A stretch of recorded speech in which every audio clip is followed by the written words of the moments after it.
DK Shivakumar ಅವರು ಎರಡೆರಡು ರೀತಿಯ ಸಂಕಷ್ಟವನ್ನ ಈಗ ಎದುರಿಸಬೇಕಾಗಿದೆಯಾ? ಕಾರಣ ಸಿಬಿಐ ತನಿಖೆಯನ್ನ ರದ್ದುಗೊಳಿಸಿ ಸರ್ಕಾರ ಏನೋ ಆದೇಶ ಮಾಡ್ತು, ಲೋಕಾಯುಕ್ತಕ್ಕೆ ಶಿಫ್ಟ್ ಮಾಡ್ತು. ಈಗ ಲೋಕಾಯುಕ್ತದಿಂದ ಎಫ್ಐಆರ್ ಅನ್ನ ದಾಖಲು ಮಾಡಲಾಗಿದೆ.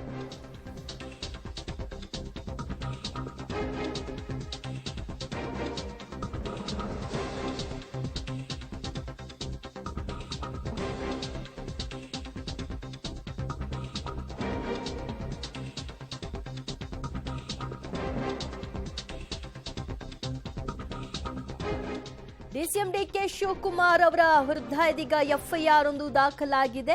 ಡಿಕೆಶಿ ಮೇಲೆ ಎಫ್ಐಆರ್ ಅನ್ನ ಲೋಕಾಯುಕ್ತ ಪೊಲೀಸರು ದಾಖಲು ಮಾಡಿದ್ದಾರೆ. ಇತ್ತೀಚೆಗಷ್ಟೇ ಸಿಬಿಐ ತನಿಖೆಯನ್ನ ಸರ್ಕಾರ ವಾಪಸ್ ಪಡೆದುಕೊಂಡಿತ್ತು. ಆ ನಂತರದಲ್ಲಿ ಸಿಬಿಐ ಬದಲಾಗಿ ಲೋಕಾಯುಕ್ತ ತನಿಖೆ ನಡೆಸಲಿ ಅಂತ ಲೋಕಾಯುಕ್ತಕ್ಕೆ ಈ ಪ್ರಕರಣವನ್ನ ವರ್ಗಾವಣೆ ಮಾಡಲಾಗಿತ್ತು.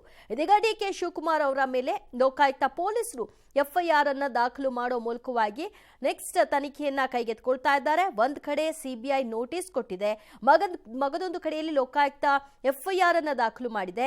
ಸಿಬಿಐನ ಒಂದು ತನಿಖೆಯನ್ನ ವಾಪಸ್ ಪಡೆದ ನಂತರದಲ್ಲಿ ಅವರು ತನಿಖೆಯನ್ನ ಕೈ ಬಿಡಬಹುದು ಅನ್ನುವಂತಹ ಅಂದಾಜನ್ನ ಇಟ್ಕೊಳ್ಳಲಾಗಿತ್ತು. ಆದ್ರೆ ಸಿಬಿಐ ತನ್ನ ತನಿಖೆಯನ್ನ ಮುಂದುವರೆಸಿದೆ, ನೋಟಿಸ್ ಸಹ ಕೊಡಲಾಗಿದೆ. ಇನ್ನಷ್ಟು ವಿಚಾರಣೆಗಳನ್ನ ಮುಂದುವರಿಸ್ತೀವಿ ಅನ್ನುವಂತಹ ಒಂದು ಮಾತುಗಳನ್ನು ಕೂಡ ಆಡಿದೆ. ಈಗ ಕೋರ್ಟ್ ಅಂಗಳಕ್ಕೂ ಕೂಡ ಹೋಗಿದೆ.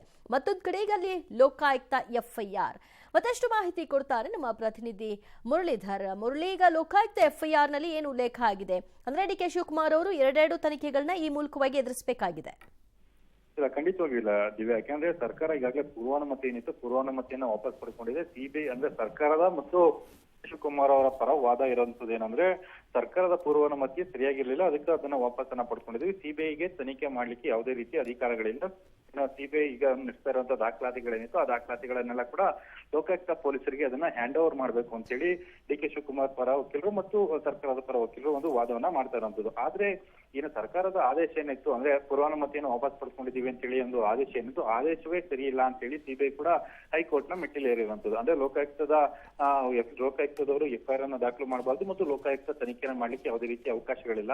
ಅಂದ್ರೆ ನಾವು ಈಗಾಗಲೇ ಎಫ್ಐಆರ್ ಅನ್ನ ದಾಖಲು ಮಾಡಿ ಒಂದು ತನಿಖೆ ಒಂದೇ ಘಟನೆಗೆ ಎರಡೆರಡು ತನಿಖೆ ಎರಡೆರಡು ಎಫ್ಐಆರ್ ಮಾಡುವಂತದ್ದು ಸೂಕ್ತ ಅಲ್ಲ ಅಂತ ಹೇಳಿ ಕೂಡ ಒಂದು ವಾದ ಪ್ರತಿವಾದವನ್ನ ಮಂಡನೆ ಮಾಡಿರುವಂತದ್ದು. ಆದ್ರೆ ಫೆಬ್ರವರಿ 29ಕ್ಕೆ ಅರ್ಜಿ ವಿಚಾರಣೆ ಮುಂದೂಡಿಕೆ ಆಗಿರುವಂತದ್ದು. ನಿನ್ನೆಷ್ಟೇ ಹೈಕೋರ್ಟ್ ನಲ್ಲಿ ಈ ಅರ್ಜಿ ವಿಚಾರಣೆಗೆ ಬಂದಿತ್ತು. ವಿಚಾರಣೆಗೆ ಬಂದ ಸಂದರ್ಭದಲ್ಲಿ ಅದನ್ನ 29ಕ್ಕೆ ಮುಂದೂಡಿಕೆ ಮಾಡಿದ್ದಾರೆ. ಆದ್ರೆ ಇವತ್ತಿನ ಬೆಳವಣಿಗೆಗಳನ್ನ ನೋಡಿದ್ರೆ ಲೋಕಾಯುಕ್ತದಲ್ಲೂ ಕೂಡ ಒಂದು ಪ್ರತ್ಯೇಕವಾದ ಎಫ್ಐಆರ್ ಅನ್ನ ದಾಖಲು ಮಾಡಿರುವಂತದ್ದು. ಆದ್ರೆ ಒಂದೇ ಪ್ರಕರಣಕ್ಕೆ ಎರಡೆರಡು ಎಫ್ಐಆರ್ ಅನ್ನ ಯಾವ ಮೂಲಕ ದಾಖಲು ಮಾಡಿದ್ರು ಅನ್ನೋದ್ರ ಬಗ್ಗೆ ಕೂಡ ಸಹ ಸಾಕಷ್ಟು ಕುತೂಹಲ ಇದೆ. ಒಂದು ರೀತಿಯಲ್ಲಿ ಡಿಕೆ ಶಿವಕುಮಾರ್ ಅವರ ಏನೋ ಸಿಬಿಐ ಗಾಳ ಏನಿತ್ತು, ಸಿಬಿಐ ಅವರವರು ಮತ್ತೆ ನೋಟಿಸ್ ಅನ್ನ ಕೊಡ್ತಾ ಇದಾರೆ, ವಿಚಾರಣೆಯನ್ನ ಮಾಡ್ಲಿಕ್ಕೆ ಮುಂದಾಗ್ತಾ ಇದಾರೆ ಅಂತ ಹೇಳಿ ಏನೋ ಆರೋಪಗಳು ಕೇಳಿ ಬಂದಿತ್ತು. ಅದರಿಂದೆಲ್ಲ ಕೂಡ ತಪ್ಪಿಸ್ಕೊಳ್ಳಬೇಕು ಅಂತ ಹೇಳಿ ಸರ್ಕಾರದ ಪೂರ್ವಾನುಮತಿಯನ್ನ ಪಡ್ಕೊಂಡಿತ್ತು. ಈಗ ಲೋಕಾಯುಕ್ತ ಎಫ್ಐಆರ್ ಮಾಡಿರುವಂತದ್ದು ಮತ್ತೆ ಸಿಬಿಐ ಇದನ್ನ ಹೈಕೋರ್ಟ್ ನ ಅಂಗಳಕ್ಕೆ ತರುತ್ತೆ.